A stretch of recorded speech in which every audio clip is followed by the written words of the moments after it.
Landmines and jellyfish. Welcome back to Knives, I guess. And I said my name one time too many, and now it's lost all meaning. Who am I? But do me a favor and hit that like button, or I'll forget your name. And I was browsing Reddit the other day, like you do, and I saw something that someone shared, and I says to myself, Knives, I guess? Should I buy one for the channel? And my ancestors said, follow your heart, my child. So, before I start hucking old car batteries into the ocean, let's take a look at what Jeff Bezos himself came from on high to deliver to me. And of course, for this, we have the ever-present unboxing knife. Gimme. Gimme. Gimme. Gimme. Gimme. Gimme.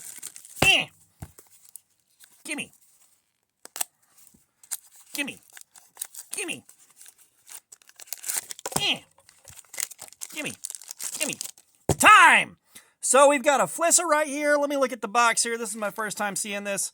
And yeah, it's just 4.5-inch black G10 handle folding knife. They don't really have a model number. If you want to go FO14054AE, I guess.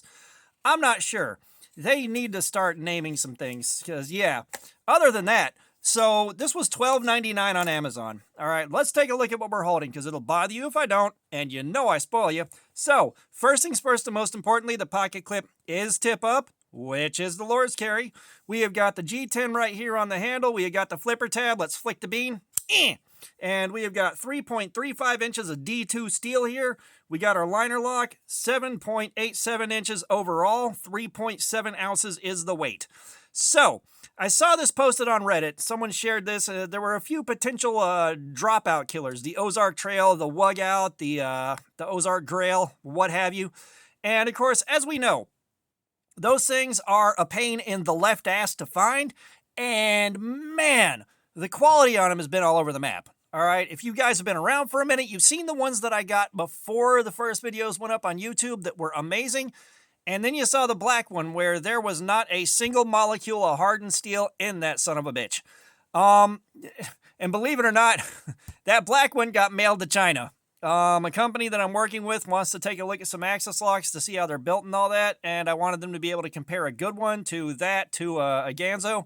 So I mailed that thing to China. It wasn't for warranty service, but it seemed apropos.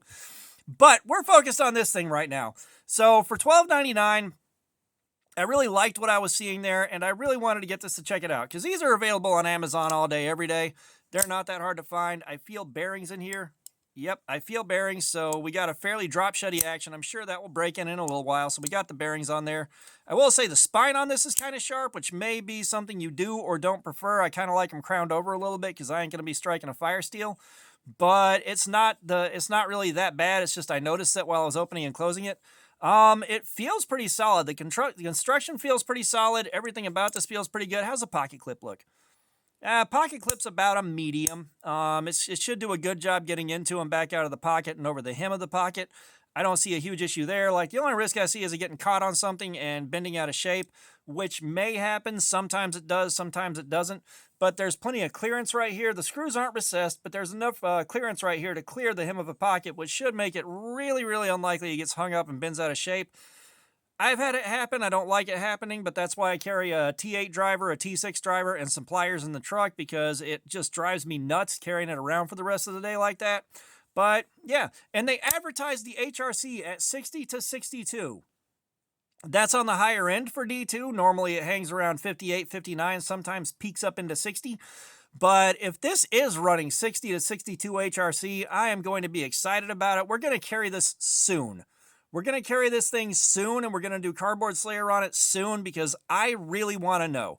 Like, you know, and it's, again, if you're new here, this is kind of the heart of the channel. This is almost the mission statement of the channel.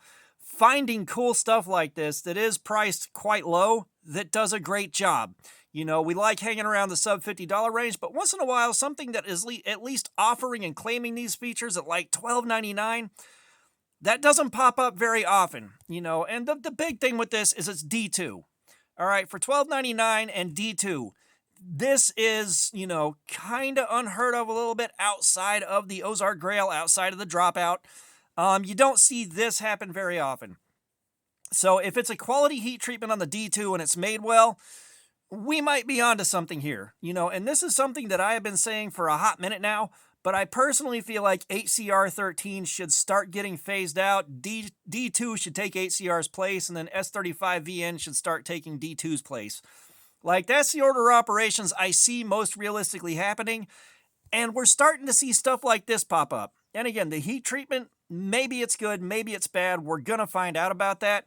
But I mean, outside of that, everything feels solid. Now, I will say it looks really generic. It looks really generic, like the pocket clip's not 100% deep carry, but it's reasonably deep carry. It wouldn't give me any cause for concern. Certainly not worth kicking out of the bed over. And yeah, let's take a look at our factory edge. I am curious about that because we've got a nice flat grind up into here. And this isn't a flat. It's basically, I guess, how do you put this? It's not a flat, but it tapers at the top. Like, I can't think of a word for it. Yeah, what do you do? But it looks like it's going to be quite sharp. It's got a great slicing profile. So I'm going to guess probably close to 275 on that. Like, it's not an effortless cut, but it's a clean one. It's a loud cut, so we should be decent on the factory edge. Nothing that I could really complain about too hard, especially for 13 bucks. If it's below 300, I'm going to be happy at that price point because, a lot of knives in the $50 to $75 range we've been getting have been 275s, somewhere in that 250, 275.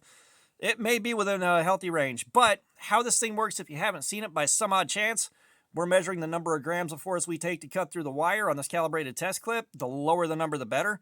Like I said, I'm going to guess around 275. I'd say 300 if the cut was a little fuzzier and more ragged, but we'll find out. We're going to see what's what. 341. Hello, nurse. We're going to take one more sample just to see that, and it may be an honest 341, which means you're going to want to sharpen it out of the box or right after, like you're going to want to sharpen it soon after you get it. Of course, when I carry it, we're going on the factory edge. When we start on Cardboard Slayer, we're going on the factory edge. So the make or break for this thing is going to be after I sharpen it and go back in again. Yeah, 367. All right, so it's the mid 300s, mid to high 300s. That's a little bit of a surprise. I mean, it's still cutting fairly clean on the copy paper, that printer paper right there. It cut fairly clean. It was just loud. Normally when we get the 300s, 340s, I expect a more ragged, hairy looking cut. It's not fuzzy. It was just loud. So, that's why we have that tester so we can put this in numbers and compare it to other stuff. So the factory edge may be something that you'd want to address if you bought that right away, but I've got a feeling you could carry it and it would treat you just fine for a while before you had to sharpen it. However, I do have a feeling when we do Cardboard Slayer on this, what's going to happen is we're going to get maybe 2 hours out of this before the edge is devastated enough to need to be sharpened, or the angle on it will be obtuse enough that we have to stop and sharpen it right away. So our make or break is going to be after it's sharpened, because when we put that 17 degree per side edge on there with the polished bevel, we get about 5 hours out of D2 on Cardboard Slayer. So that's going to be interesting to see, but, other than that, I do like what I'm seeing so far. Like, it does feel a little on the cheap side. It feels a little on the cheap side, but nowhere near as cheap as it should feel for 13 bucks with D2 on it. So I can't think of a whole lot to cover that I haven't covered here. This is just a first impression. It's not a full review. It'll be a couple weeks before I get to carrying this thing. I've got to finish off the one that I'm on now and maybe knock something else out of the way first. We may jump on this right away. I'm not sure. I haven't decided yet. So you'll see this again soon. It is getting the full carry, getting the full review, getting Cardboard Slayer, the whole schmagoigan. But I did want to show this off as soon as it came in because, again, if you want to check this thing out, it's only 13 bucks. I don't want it to be a waste of money for you, but a lot of guys do like taking a look at stuff like this, and for 13 bucks, it's not a huge loss if it winds up not being that good for you. So I'm excited to see this. I was interested in checking this out the second I saw this. And Reddit user Greek Heat, if you see this, thank you. This is your fault. But all that being said, thanks for looking at my crap. Subscribers, you guys are awesome. Y'all keep coming in. I appreciate you so much. If you haven't subscribed, please do. We have got our live streams, regular videos. There's plenty of activities. Comments, I love some feedback. Let me know what you think about this, because this is really interesting. And as always, I'm going to link off to Cutting Lace EDC's Diamond Emulsion if you want to step your stropping game up. I'm not redoing the take on the back of that. If you want to step your stropping game up, check out Cutting Lace EDC's Diamond Emulsion. That is not, I don't get paid for that. There's no affiliate there. I'm just supporting a friend of the channel and a small business. But all that being said, y'all have a nice day.